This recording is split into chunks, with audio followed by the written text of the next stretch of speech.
This episode of Capes and Lunatics is brought to you by Tweaked Audio. Get awesome headphones, go to tweakedaudio.com and use the coupon code Southgate to get 30% off, free shipping, and a lifetime warranty. Or you can get there through the link on our website, southgatemediagroup.com.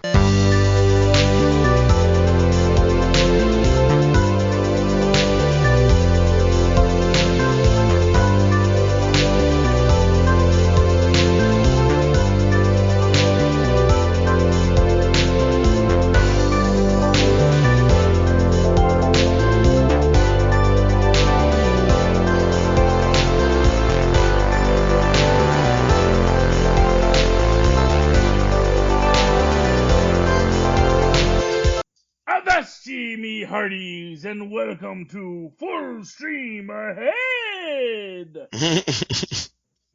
I'm your host, Charlie, the Professor Esser, and with me, as always, is my skinny rich friend. It's Mozz. Hello, Mozzy Mozz. Welcome back to Full Stream Ahead. Me and Mozz, we are doing our second episode of Black Mirror, which is actually the third episode, season 1 of Black Mirror. This before we go into The Mandalorian next week. Ooh. Bum, bum, bum. Mandalorian will have wrapped, so we can actually watch the whole thing. It's going to be great. We all talk about how much we love or hate Baby Yoda. And we don't know how it ends yet, so we don't know the fate of Baby Yoda yet. Bum, bum, bum. I'm just saying they didn't make those toys for a reason. Okay? Oh, you think they kill him off? I don't know what they do. Or they turn him to the dark side. Anything's possible. A dark Yoda? Ooh, boy. Yeah, Dark Yoda, man. That's my current fan theory. Ooh. He lets the hate flow through him. Tonight's episode of Black Mirror, Season 1, Episode 3, The Entire History of You. In the near future, everyone has access to a memory implant that records everything they do, see, and hear. You need never forget a face again. But is that always a good thing? Our director this week is Brian Welsh. Jesse Armstrong wrote this episode, and that is our only writing credits they're giving us. So that guy who created it, who got the creator credit last week, they're not even talking about him no more, so I don't know what happened with that. Okay, so the premise of this is a guy is going to basically an assessment meeting. This is his, this is an assessment. You know, it's like, you know, we're not sure, you know, there's a lot of people, you know, the company's going through some changes. They can't come up with this brilliant legal strategy, which is we're going to have people sue their parents for lack of emotional care. Yeah, that led to money damages or earning potential when they get older. Insane. Yeah, it is insane. And see, and this is why I didn't necessarily. This is why I actually see. To me, what makes good science fiction isn't the science. It's the fiction. It's the reality. When I say fiction, I mean the reality, which is ironic. Right. But it's like, how does this relate to how humans really behave and how humans really are? Oh, to me, that part is never mentioned again, really. It's simply a setup. The real story is a man's descent into madness because of a simple thing it's just about a relationship. It's just about a couple getting into an argument and how something like this could hasten the end of something or drive somebody into madness. And it's a slow dripping, realizations and little moments and how they talk to each other and little moments that you pick up on, and then they go revisit them and you're like, yeah, I picked up on that too. Oh, he picked up on that. I wonder what she meant by that, or I wonder why she reacted to this. So the inner workings of somebody's mind as they're confronting possible infidelity in their partner and how that drives you crazy. And yeah, I mean, I get that, and I don't want to minimize that at all. But I kind of felt like basically, this idea of, well, I'm just always recording stuff. Like basically it's like, oh yeah, and then I never wipe my browser history. It just seems weird to me. It also seems almost government mandated because the chip in the grain tells him you're too drunk to drive. If you choose to drive, your insurance will be null and void for right now. Well, yeah, well, exactly. Well, I mean, that is Well, it's not mandated because we do see the one woman loses her Right. or loses her grain, as they call it. 'Cause it's decided Right. to the price, you know. But it's not like well, I guess it is your choice to record or not to record. Mhm. But Yeah, you could basically, but of course, what it comes down to is it gets to be, and essentially, I guess what they're saying is, you know, if you ever want to go back to that time when you were 20 and you were at Burning Man and there was that hot person you were with, you can do that now. yeah, And but then again, like they said, then there's also this black market of stealing these grains from people mm, so that you can go and plant them and you can go live their lives for a couple memories, you know. yeah, Which is weird in its own way too. yeah, You know, that I thought was real. And in fact, I think that would be a far more common crime than it seems to be implied. yeah, You know, yeah. I think that would be a whole other level of, you know, not for nothing, just creepy sexual assault that was constantly happening to women. Yeah, or being hacked. Oh yeah, or I mean, like it's a very, very aggressive and unnecessary thing to do to gouge somebody's out, where you can just take like a transmitter or a receiver or something and hack a signal into there, and all of a sudden it's broadcasting everything over to wherever you want it to. or even rewriting people's memories. Right, and she talks about it as much at the dinner party. She's like, those memories are, your brain is more powerful than we understand. We have this there to recast those memories to you, but at the same time, your brain can rearrange them simply by input or simply by suggestion, and your brain is still more powerful than this thing is capable of handling. So, it makes you wonder how many of those memories were actually there, or was it his obsession that was driving him to change the memories to remember them a certain way? And maybe hers were as well. Well, and I guess that's where it goes. Well, so, and the idea of the false memory idea in general speaks to this, because what happens in a false memory is we focus on certain details. And what it is when he's focusing on, he's taking a part of his visual cortex that was something he saw but didn't think about at the time, but now he's enhancing it.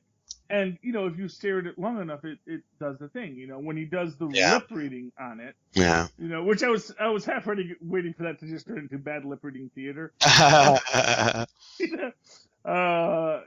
that's not what happened. It becomes this question of, what is the purpose of our past and our memory? Because again, everyone has a past, and he's mad because his wife had a boyfriend. Exactly. Although they do reveal that they actually were cheating on him. Right. So, I mean, like, you don't find that out till the end, but the first part of it, you're just watching this dude go crazy and act like a possessive, crazy person. And, like, when he confronts her, when they sit down and talk about it, when they finally get back to the house, he has automatically assumed that he has been victimized.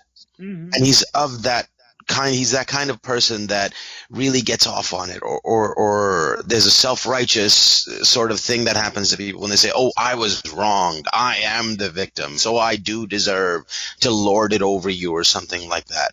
And that's sort of where he's wrong in that situation. You'd see him just going completely losing his mind.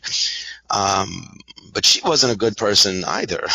No, she's not. And that of course is the hairs we have to split on it. Is like, yeah, he is being a horrible husband, but then you also have to come into this, and this is what I always say. It's like, affairs don't happen in a void. They don't happen in a vacuum. That choices were made by everyone in this conversation to get there, Right. And part of that is whatever was wrong with their relationship. The affair didn't fix it, and I think if it never happened, it wouldn't have fixed it either. Right. So there's something to that double-edged sword about this, like the fact that he had instant access to those memories, or that he could go over them. His obsessive mind had the environment in which to completely go crazy. Where if he didn't have this implant, he probably would have taken years to get this crazy. Well, not necessarily. The idea is that essentially it was his obsessive mind To break it down, it was his obsessive mind that damaged this relationship with his wife to start with, and that's why she cheats on him. Right, no, but that's a separate story. Laying blame is not what I'm talking about. I'm simply saying that because he could sit there and look at that scene over and over again, he had a reason to get up and sit down and make himself crazy, looking at it. What he did to her is a separate thing. I'm not talking about whether he's to blame for that or not, but I'm just simply saying that it would have taken him years to get to that level of craziness. Or if he was lying in bed and if he was thinking about, oh, how did she react when he made that not funny joke, and like it would have been an afterthought and we're like, oh, okay, yeah, whatever. But now that he can fixate on it and have it played for him over and over again, he's like a little addict. And to that end, that's one side of the sword. But on the other end, maybe they weren't right together. Maybe they were just hating being with each other, but being there because of obligation. And this helped them to get away from each other, because at the end, he's in that apartment alone. She took herself and the baby, which I think is meant to imply wasn't his. No, and she leaves. I think that very much was his baby. Well, I don't know. They were trying. He wasn't able to get her pregnant. And then they watched the video, and she leaves with the baby. Because she did, in fact, not ask him to put a condom on, and it might well be his baby, and she probably knows it. And it brought that light. Okay. And so she leaves. So it's, to me, it's like, okay, yeah, they were both terrible to each other, but that's because they were caught in a situation where they didn't really want to be. And were it not for this technology, they would not have seen to getting away from each other. And now they have it, and maybe they'll be better off because of it. But so maybe this guy would have been, well, first off, he's not better off because we see him at the end still obsessing about her and just reliving. That now he's reliving all the time. Right. But he walks his way to the bathroom, and what does he do? He cuts out his grain so he can't do it anymore. Yeah, well, it is. Well, does he actually do that, or does he try to do it? No. He gets in there with the pliers and pulls out, and that giant supposed like electrical nerve. Which does not seem like that's a good idea. No, at all. They did mention something to the effect of, oh, it's just a simple procedure, so maybe, they're trying to say it's not that good, but that's an insane thing. That's obviously connected to your brain in some way, and who knows what it's yanking out. Yeah, exactly. But, it is what it is. Yeah. He does cut it out, and maybe he can become happier because of that. Maybe happier or not. I mean, I don't think anybody ends up happy in many of these episodes. They're all just just horribly tragic things that happen to people that speak to like what we should be looking out for, I guess. Yeah. It is interesting, but. I guess what bugs me about it is, first off, I don't think the idea that, people would. Here's what I'll say. I could totally see people recording their memories. I don't know if I see them. So, for example, there was this, I think it was called Strange Days. And it was like, it's sort of like, it was in the far-flung future of 1999. But it literally came out in 1998, which is weird. The idea is you could record your memories, like with a little head harness. And there was this whole, again, like this underground industry of people like trading memories and selling memories, But the idea is that you could put it on and you could take it off. And it was actually seen in that universe as a very bad idea to just always be reliving either your memories or other people's memories. Right. And I guess that's what it gets to be a weird aspect of it. Also that, we're going to share our memories up on the screen. Yeah. And we're going to, like I said, I guess maybe I'm just old-fashioned. I just don't think people are that into the idea of anything being that intrusive on their lives. Well, I mean, we do it now with Facebook and Instagram. It's simply a more convenient version of that. You don't have to pull out your phone to take a picture. You can automatically upload what your day is like and da-da-da-da-da. I think it's a heightened and exaggerated form of what already exists with Instagram. Yeah. And with Facebook and with YouTube. Yeah. It's like the home movies of the modern age. Yeah. I mean, I guess I can see that as well. And it's just, like I said, it's the concept. Some people can't really think that they actually had an experience unless they put it out on Instagram and the world sees it. some people find a tremendous amount of legitimacy in getting the reaction from people, and if they don't do it, they feel like they missed an opportunity. Some people I've seen, actually, if they don't post it, it feels like they didn't get the credit for having done it, Yeah. and it's a sickness in a lot of people. Yeah, well, and I guess that's what this is about, is how that sickness Yeah. can kind of keep on going. That, and like the other scene that I thought was great was when they're having sex and they show you, oh, okay, so they've made up, they're having this great sex, it looks like they're having a good time, and then you come to them and they're not even with each other, they're not even there in the moment with each other, they're in their own memories and just using each other as a toy or a tool. Exactly. Yeah. And that was really sad.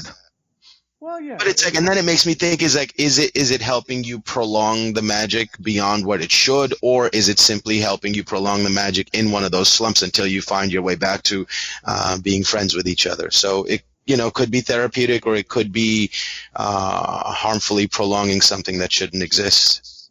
I think when you're not sharing with the other person, it's not. Right, but then is it like they made a promise to each other to be married, and there will be times where you don't like the person, or yada yada yada. Yeah. So is it something that helps you bridge that gap, or is it something that's prolonging that it shouldn't exist? Well, I think what it is it stops existing once you stop. It stops being what it's supposed to be when you disconnect from that person. Right, but And don't you need momentary disconnections, or is it like once you do but that, the that's marriage is something that over? you're both aware of, Right. So exactly, basically when you start going through the motions with another person, that's when that relationship's, it's fine to tell your spouse, hey, I need a little alone time, I need my me time, I need to spill pie on myself. Well, sometimes those things aren't spoken; they're just done. It's like, okay. Well, yeah. Take your time, or but you don't walk out on something because it's not working right now, and this may be a healthy thing to help you still be able to stay with each other and still get the experiences that you're looking for, but wait till it gets better. I don't know. But I think that because, and again, it is because this is about their sexual relation, that neither one of them are participating in it. Right, so what are you fighting for? What are you protecting? Well, exactly, that's kind of my point. It's like, it'd be one thing if it was, and this is what I'll say. It's like if they were sharing memories. Yeah. If they were watching porn together, I think that would be something that could bring them closer together. Yeah. But because they're literally just both, and again, because it's both of them. Yeah. It's not like it's one person one person closing their eyes and thinking of England, while the other one gets done what they need to do. Yeah. See, I thought that would have been an interesting thing if she would have been thinking about Jonas in that moment and he was thinking about her or even somebody else. That would have been really interesting. But I was surprised to see that they were both actually thinking about each other. Yeah. Yeah. That was a little surprising. Yeah, well, because I guess at the end of the day, they really were. Maybe they were trying to reconnect with each other, but not in it. But it's sort of this idea that they're going to reconnect with each other, but not the real themselves. But this one moment when it was good. You're just chasing the dragon. Yeah, exactly. And it's like I said, it just was a difficult thing. Him going completely nutsoid, him turning violent. Yeah. I just felt like too much. Crazy dudes get violent and jealous. Well, yeah, but that dude exists. There's a lot of them. No, let me put it to you this way: I think that violent guy probably would have been violent before that. I think that guy who is the obsessed, crazy dude, he's not the quiet, mousy guy that we kind of get introduced to at the start of it. Right. I think that's a guy who maybe it's just me. I've known a lot of jerks in my life, and I've known a lot of quiet guys, and I've never seen a lot of overlap. Like, quiet guys tend to be quiet guys because they're introspective. Boisterous guys tend to be boisterous guys, and jerk guys tend to be jerk guys. Even when you're friends with them, you can see early on, oh yeah, this is how you're manipulative, and this is how you're jealous and angry, and these are all your psychological flaws. I can see. Now, it doesn't make you a bad person, but when you do go, threaten to gouge out someone's grain, I can see that coming. It's not going to surprise me. And it's like, when was the last time you were truly surprised by an action a friend took?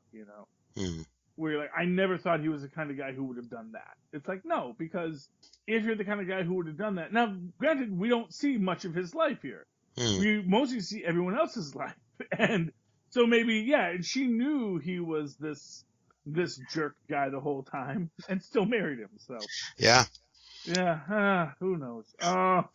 It's like in the end, the truth came to light, and she got away from him, and maybe he got away from her too.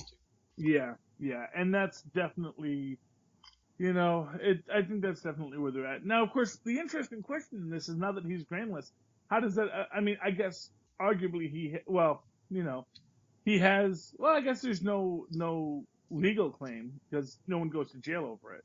Yeah, I don't think so. Although I making think someone delete their memories is kind of a really messed up. no, yeah, that was interesting. Seems like something you could go to jail for. I think you should go to jail for, and I think it's an interesting thing. It's like when you're deleting those memories from his mind, you're also killing a part of her history. Like, you have no right to do that. Well, regardless of whatever. Well, no, but I mean, there's a connection. It's like entangled particles. There's a piece of memory that exists here, and there's a piece of memory that exists here, and she has comfort in knowing that was real, that the other person remembers it too. It's a part of your reality. And now you've gone in and just cut that part out, and that's like an incredible violation. And here's the thing. It's still his memory. His memory still works. So he still remembers these things. It's just that he can't live them real time. Yeah, but that's an interesting question, because if he just deleted them, he can just go back to his memories and re-upload them, right? Well, yes, but they won't be real-time memories. Oh, they weren't captured in the moment. Oh, I see. So what these things are these things are catching are not memories. They're just like recordings of videos. So exactly. Right. That's an interesting point. Memory. It's just a video document. It's a video and audio documentation, and probably finger touch and basically 5 sense awareness video of what you're doing in your day. Whereas otherwise, what you're doing is you're just you just have the memory of it, and then you can just experience it. And one of the things I was thinking, they clearly don't have recordings of their dreams. Because I thought that would be like to record stuff off your brain. Indeed. One of the things you might do is, I'd love to just see my dreams. Oh my God, yes. I mean, some of them are cool and crazy, and some of them are awful. But man, I want to go back to that. I want to see exactly what was happening in that dream, because even the bad ones are like the best horror movie or the best thriller, like, because it's you and you're there, and the tension has never been higher. Yeah, it's great. So I'm guessing it can't do that. Yeah. I'm guessing anything within the brain it can't actually record. And of course, we got that with the one woman at the party where she's like, that the brain is so, false memories are so easy to create. And it's like, well, yeah, that's the point. It's nice to be able to go back to that moment at Burning Man when you danced with that hot person and had that nice night, Yeah. And it's better than if I was actually seeing it and realizing how stupid I looked or what wasn't perfect about that person. Yeah. That overdose of reality, I think, is detrimental to. That's a great point. That's a great point. And we see that in this. It's the idea that going back to these ideas. Now, granted, so she did have relations outside of their marriage, and maybe that child isn't his, and that is a crushing reality, but it's a crushing reality that he made happen. So she did that, and she had that child, but maybe she did that for them. Yeah, no, but that's the same as him saying, look what you made me do. Look at how crazy I am. It's like it goes both ways. She didn't do that to him in as much as he did that to her. If he's being unfair, you talk about it, you don't just like wait till he's gone for 4 days and have sex with somebody else in their bed. Yeah. You can't, I mean, I know it's like the PC thing to do. The woman can do no wrong, yada, yada, yada. They need to be blah, blah, blah. But, it's like she wasn't blameless, and I don't think we can absolve her. She's blameless, but I'm also saying, this guy definitely had issues. Oh, yeah. No, but so did she. It's not saying that she wouldn't have done it if he wasn't such a whatever. Yeah. Oh boy. You know?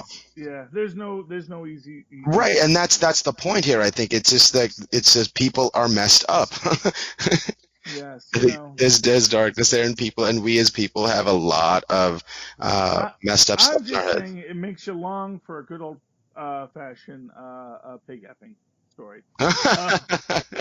Yeah, no, I'm good. Pure emotions, the pig doesn't care. Right. But the humanity is it's the humanity that's really disgusting. Yeah, and I think that what was most enjoyable to me was, the acting performances, the subtleties in her reactions when he shows up to the party and she's like, "Oh, he's here early. Did I get caught in doing something? I hope I wasn't doing anything too telling." And then she walks over to him, gives him a little kiss on the side of the cheek, and then when everybody's walked away into the other room, she finally gives him a real kiss on the lips, and the subtle moments where he's like, "Hey, I pull up old romantic," and somebody goes, "Easy," and it's like, "Oh," and those subtle little glances, they were so beautifully orchestrated and acted that it was such a joy to watch. And then when they get into the cab, they're sitting really far apart from each other, and the little barbs they throw at each other, and he's like, "Oh, are you embarrassed about him?" And then finally, it's just those little escalating moments in the argument, in the conversation, that were done so realistically and so well that that's, to me, was what the really enjoyable part of that was. It was an avenue to tell a story about two people in a bad relationship. Much like people say, you remember that movie Signs? People love to say, "Oh, you only saw the alien for a minute. Oh, you didn't get to see the alien." It wasn't about the alien. It was about this family going through what they thought was the end and how they dealt with it, the grief, the craziness, and how it brought them together. That was the meat of the story. And for me, this is an outrageous, outlandish, technological story as an effort to tell a simple story about two people that are having trouble. And that's what I really enjoyed about it. Yeah, and I'm very much inclined to agree. I think that is the thrust of it. That's what makes it a good story to tell. Yeah. And like I said, on some level, the sci-fi aspect of it does take me out of it, and which is maybe one of the reasons I really liked the first episode we did, because nothing takes me out of it. Yeah. There was nothing in that first story that made me go, "Oh, well, that's not how that technology would affect society." This one, it's like, and again, it's like I wonder if sometimes they create a technology in a sci-fi story to be a plot device rather than really asking, well, okay, if you had this, how would people use it? And yeah, people are going to abuse it, obviously, but how people integrate it into their lives is going to be very, it's sort of like, have you watched The Watchmen yet? No, I have not yet. Oh, okay, so there's a thing called nostalgia as a drug. Basically, like the member berries from South Park. I'm sorry, what? The member berries from South Park. Oh, okay. Yeah, I never saw that episode. But, oh, it's great. Everybody eats these berries, and it makes them nostalgic about something. Remember when? And the whole town gets addicted to them. It's really funny.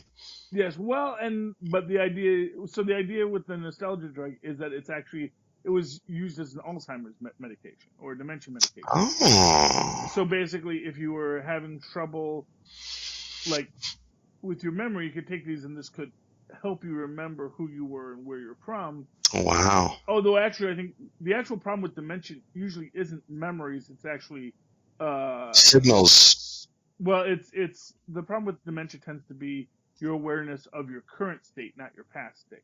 So, but I guess maybe it helps you organize your memories in a more dramatic way. But of course, what happens is people start taking other people's nostalgia and start, ODing on it, and it's an interesting concept. Brain chemistry is fun. Indeed. Yeah. So and so to me, it's always this question of, when you have this technology, is it going to be displayed in a way that seems realistic? And yeah, I guess I just never. I guess I felt that a lot of this, although again, it's supposed to be an allegory for basically obsessively going over your spouse's Facebook page. And I think that's very much what it's supposed to be. It comes into this question, or the idea that what if your employer could just, when we're going to be assessing your Facebook page, or doing a random drug screening. But the one place where it was, I thought, incredibly useful is when the guy is going into the train station or wherever and is like, hey, let me see the last 24 hours. Let me see the week before that. Okay, just want to make sure you didn't go anywhere near any bombs or whatever. And I was like, wow, that's amazing. That's beautifully useful. I'm so with that. Well, yeah. Well, I'm not necessarily with that because that's really a gross invasion of privacy. I But don't know, but at the if it same keeps the time, is plane it from blowing useful? up. Well, I guess maybe on that level, I think I might have. Certain areas like on terrorism on planes, I think that would be a beautiful thing, and certainly having to Yeah. do with crimes and whatnot might Well, not be yeah. such a terrible thing. Not such, except that you can also delete memories. So you could say, well, what happened in this block where you deleted something? You could say, well, I effed a pig, and I don't want to remember that. See, and this And is why they killed Google Glass, because the implications of something like this are so crazy. yeah. People don't, the cops will never know if you're filming them, you know? Hmm. So that scares the government. Nobody will ever know when you're filming them. That scares everybody. And Yeah. we just don't know what that'll do. So that's why they're like, okay, I don't think the world is ready for this technology until we know what people will do. Yeah. So I think something like that is not too far off. I just thought the glasses looked funny. So. I mean, they did, but Yeah. it wouldn't, the first Nokia phone looked funny, but look at what we got now. Yeah. True that. True that. So, and they have contact lenses that you can zoom in on things now. It's insane. Really? Yes, they do. They have contact lenses you put on, and I don't know if it's controlled through your phone or whatever, but you can zoom in with them. So things are getting so crazy. It's insane. And with quantum computing, the catapulting of our capabilities is unforeseeable. You don't even know what it's going to do. And one thing I heard about quantum computing the other day that really blew my mind, because I thought the power in quantum computing could be that we could do calculations and blah blah blah on a level that we never could before. Predictive things, predictive capabilities would go through the roof. But what's really interesting is with a quantum computer, they can really, really do quantum physics experiments, creating, the environment where they can mess with a quanta of energy or see what things do on a level that they haven't been able to before. So I think what's coming in the next, few decades is going to be mind-numbingly surprising. Yeah. And what I will pretty much guarantee, it will be nothing like what we tend to think it will be, but it will be almost exactly like what we have now, just slightly different. Mm. Which is usually how good science fiction works. And to that extent, I guess maybe this is good science fiction in that I could totally see people reporting stuff like this, Mm. like you say with Google Glass. But I guess it's just the constancy and the use of it as a bludgeon in your relationship, right? Mm. Mm. Because first off, I think that, and that's sort of with the whole flight thing and the job thing, where I think immediately the first question you're gonna have to ask is, well, what are the privacy issues? Mm. What's the fruit of the poison tree in this? And I don't think they gave us that. I don't think so. For example, people going, well, let's see your memory, and like no one ever saying no. No, it's my memories. They're not for you. Well, then you lose your job. That's like some jobs say, hey, we need to see your social media. I know, but the fact that, and that is controversial. Yes, indeed. It is very controversial and a big deal. And Yeah, I'm not going to give be that honest to with an you, a lot of employer. And then jobs if an don't. employer wants that, I'm not working for you. Well, Because that's my exactly. private life. You have no right to that. Exactly. And along those same lines, the idea that, I don't, don't generally post your porn watch list to your Facebook feed, You don't say, oh, this was a really great one. You know, that's not really things you like and share in the public media. Although maybe in some circles you do, I don't know. But like to me, having that separation is important, and it would be a thing. Yes. And so when you have that idea of, well, we're just going to go, we're going to download your memories and give you an audit to see what you've been up to. Yeah. Off hours. Yeah.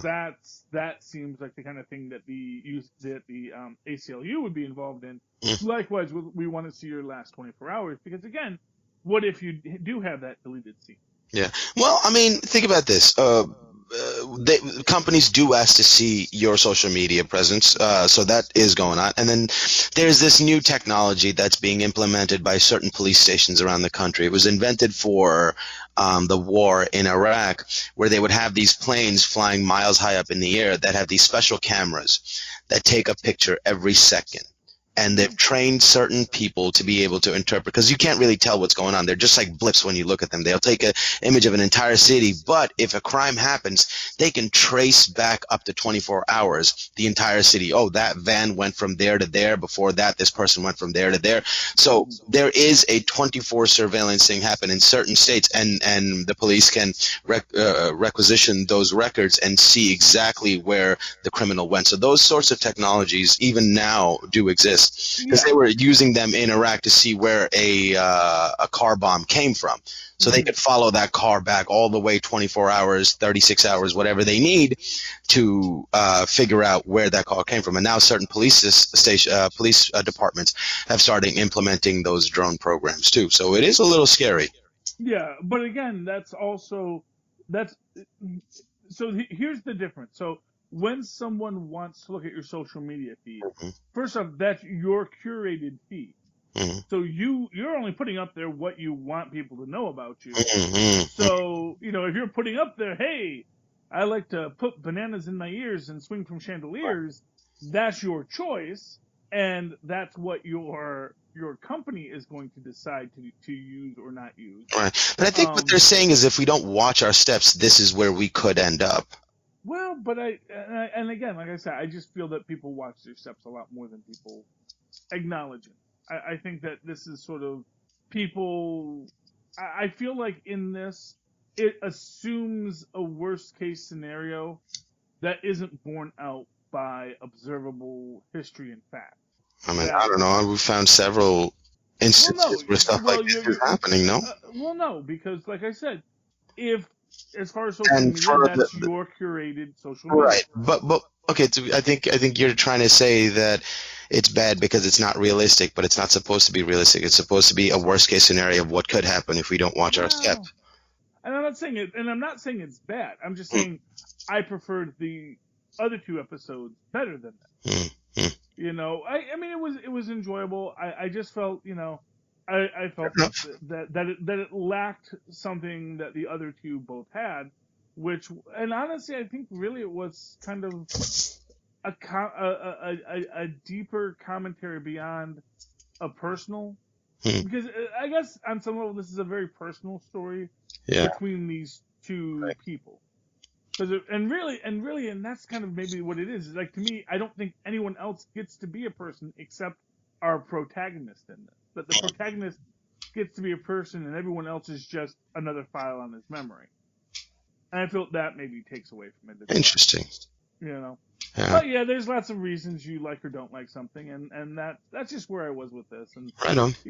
I think I would have preferred it had they explored deeper what this technology meant for society, rather than just saying this is a technology that exists in society, and here's a narcissistic, self-obsessed dude who has that technology. It's like, okay, because like I said, there would be nothing keeping him from running over memories in his mind without the device.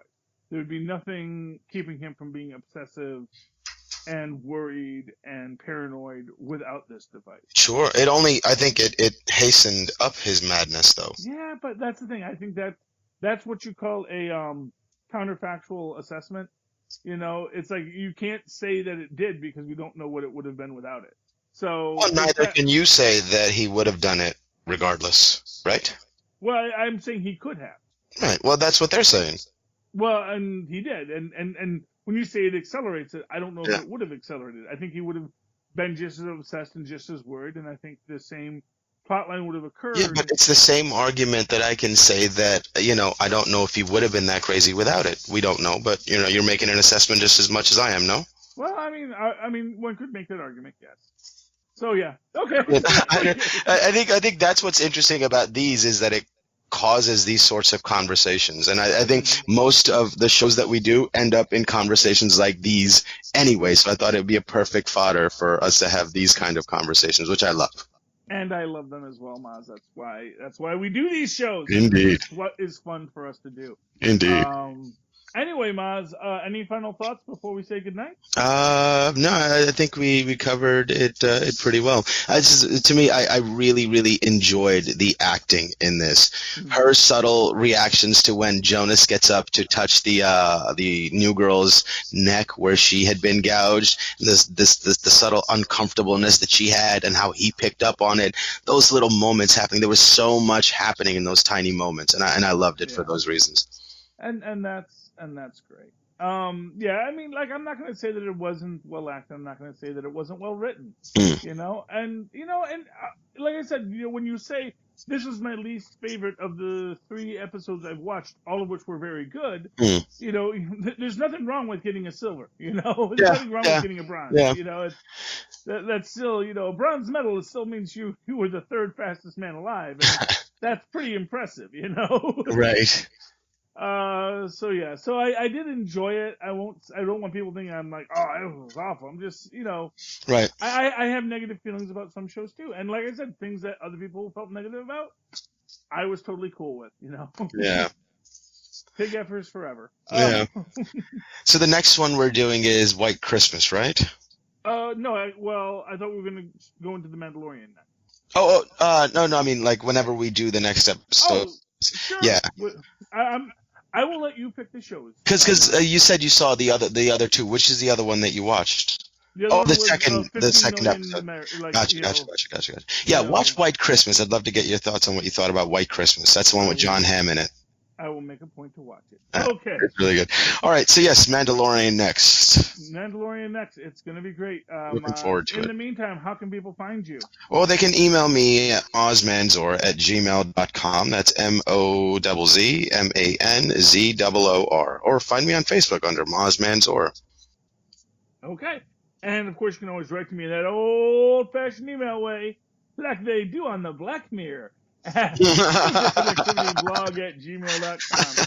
That's superconnectivityblog, all one word, @gmail.com. And, of course, follow me on Twitter as I live tweet all sorts of things whenever I get around to it. At Charlie Esser, that's CharlieEsser. Look for the 2 E's in the middle. For quality. Ding! Ding! There we go. I actually kind of like your little raspy voice. The last bing did not come out very bingy. Well, that's okay. Well, you know what, Maz? It's like when Bill Clinton would get the laryngitis, and he's like, "Oh, it was so dramatic." It's like, "Oh, he just wants you to know how much he cares about a town called Hope." And it is really. And I love that you're here. You're struggling, but you're here, and I love that, Miles. So anyway, me hearties, me landlubbers, me whole groups of yous who's been listening, thank you for joining me and me first mate Maz on this wild ride through the world of streaming television. Tune in again next week as we once again plow full stream ahead. Arr.